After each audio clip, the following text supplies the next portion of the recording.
کیا ایک انسان کی موت پورے مڈل ایسٹ کی سیاست کو بدل سکتی ہے؟ کیا ایک ایسا جنازہ بھی ہو سکتا ہے جہاں صرف ایک شہر نہیں بلکہ پورا ملک رک جائے؟ آج ہم بات کرنے والے ہیں آیت اللہ علی خامنائی کی، ان کی زندگی کی کہانی، ان کا سیاسی سفر اور پھر ان کی موت کے بعد ہونے والے وہ عظیم فنرل جس نے پوری دنیا کی توجہ اپنی طرف کھینچ لی۔ آیت اللہ علی خامنائی کی پیدائش 19 اپریل 1939 کو ایران کے مشہور شہر مشہد میں ہوئی۔ ان کا تعلق ایک مذہبی گھرانے سے تھا اور بچپن سے ہی انہوں نے اسلامی تعلیم حاصل کرنا شروع کر دی تھی۔ مشہد اور قم کے دینی اداروں میں تعلیم کے دوران ان پر آیت اللہ روح اللہ خمینی کے خیالات کا گہرا اثر ہوا۔ اس دور میں ایران پر شاہ محمد رضا پہلوی کی حکومت تھی، جسے کئی مذہبی رہنما اور سیاسی کارکن تنقید کا نشانہ بناتے تھے۔ علی خامنائی بھی ان لوگوں میں شامل ہو گئے جو شاہ کے نظام کے مخالف تھے۔ اسی وجہ سے انہیں کئی مرتبہ گرفتار کیا گیا اور قید کی سختیاں بھی برداشت کرنی پڑیں۔ 1979 کا اسلامی انقلاب ایران کی تاریخ کا سب سے بڑا موڑ ثابت ہوا۔ شاہ کی حکومت ختم ہوئی اور آیت اللہ روح اللہ خمینی ملک کے سپریم لیڈر بن گئے۔ انقلاب کے بعد علی خامنائی کی سیاسی اہمیت تیزی سے بڑھنے لگی۔ وہ مختلف اہم عہدوں پر رہے اور 1981 میں ایران کے پریزیڈنٹ منتخب ہوئے۔ اس دور میں ایران اور عراق کے درمیان خونی جنگ چل رہی تھی۔ ملک کو معاشی اور دفاعی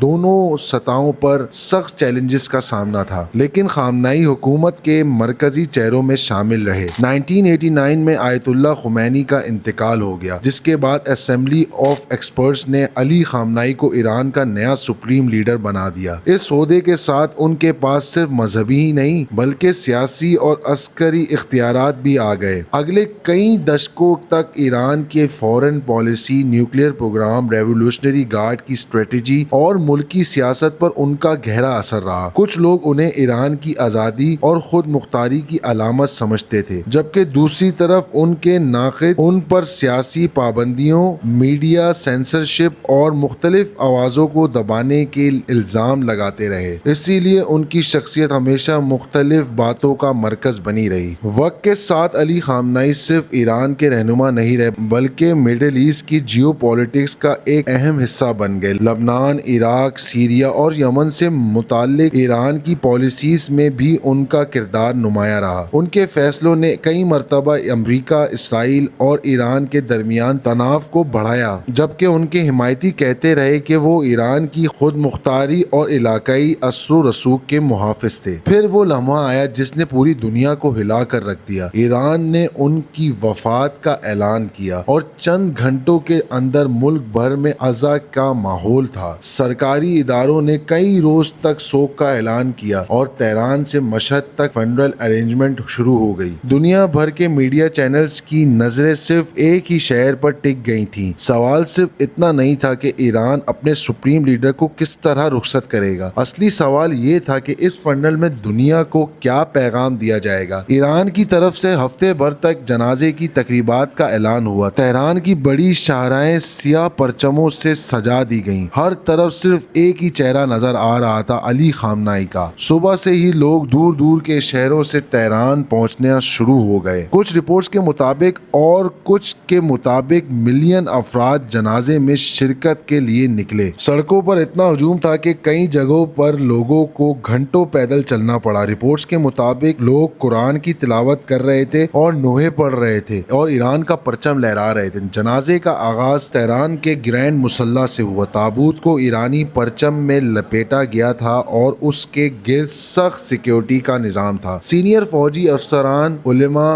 اور حکومتی رہنما صفوں میں کھڑے نظر آئے تھے۔ ہر چند قدم پر سیکیورٹی پرسنز موجود تھے، کیونکہ اتھارٹیز کو اندیشہ تھا کہ اتنے بڑے اجتماع کے دوران کوئی بھی سیکیورٹی چیلنج پیدا ہو سکتا ہے۔ اس کے باوجود عزاداروں کا جذبہ کم نہ ہوا اور لوگ گھنٹوں تک صرف ایک نظر تابوت دیکھنے کے لیے انتظار کرتے نظر آئے۔ اس جنازے کی ایک اور خاص بات یہ تھی کہ اس میں صرف ایرانی ہی نہیں بلکہ مختلف ممالک کے نمائندے بھی شرکت کرتے نظر آئے۔ رپورٹس کے مطابق کئی ممالک کے سربراہ، وزراء اور اعلیٰ عہدیداران تہران پہنچے تاکہ ایران کے مرحوم رہنما کو آخری احترام پیش کر سکیں۔ سعودی عرب کی طرف سے ایک رسمی نمائندگی ہوئی۔ یہ اس لیے بھی اہم سمجھا گیا کیونکہ چند سال پہلے تک ایران اور سعودی عرب کے تعلقات سخت تناؤ کا شکار تھے، اسی لیے دونوں ممالک کے نمائندوں کا ایک ہی مقام پر موجود ہونا دنیا بھر کے میڈیا کی سرخیوں کا حصہ بن گیا۔ جنازے کی تقریبات صرف تہران تک محدود نہیں رہیں، قم، نجف اور کربلا میں بھی لوگوں نے غم کا اظہار کیا اور بڑے اجتماعات دیکھنے کو ملے۔ آخر میں تابوت کو ان کے پیدائشی شہر مشہد لے جایا گیا، جہاں امام رضا کے مقدس روضے کے قریب ان کی تدفین کی گئی۔ مشہد میں بھی عظیم ہجوم جمع ہوا اور شہر کا نظام کئی گھنٹوں تک متاثر رہا۔ میڈیا کے کیمراز صرف جنازے کو ہی ریکارڈ نہیں کر رہے تھے، بلکہ ہر چھوٹی سے چھوٹی بات پر نظر رکھے ہوئے تھے۔ سوشل میڈیا پر ایک نقاب پوش شخص کی ویڈیو وائرل ہوئی جس کے بارے میں مختلف اندازے لگائے گئے۔ کچھ لوگوں نے اسے ایران کے مستقبل کی قیادت سے جوڑ کر دیکھا، جبکہ بعد میں رپورٹس نے وضاحت کی کہ وہ مرحوم رہنما کے خاندان کا صرف ایک فرد تھا۔ اس ایک واقعے نے بھی جنازے کے گرد اور زیادہ تجسس پیدا کر دیا، لیکن یہ جنازہ صرف ایک غم کا اظہار نہیں تھا۔ بہت سے سیاسی تجزیہ نگاروں کے نزدیک یہ ایران کی قوت، وحدت اور سیاسی استقرار کا پیغام تھا۔ حکومت نے کوشش کی کہ دنیا کو یہ دکھایا جائے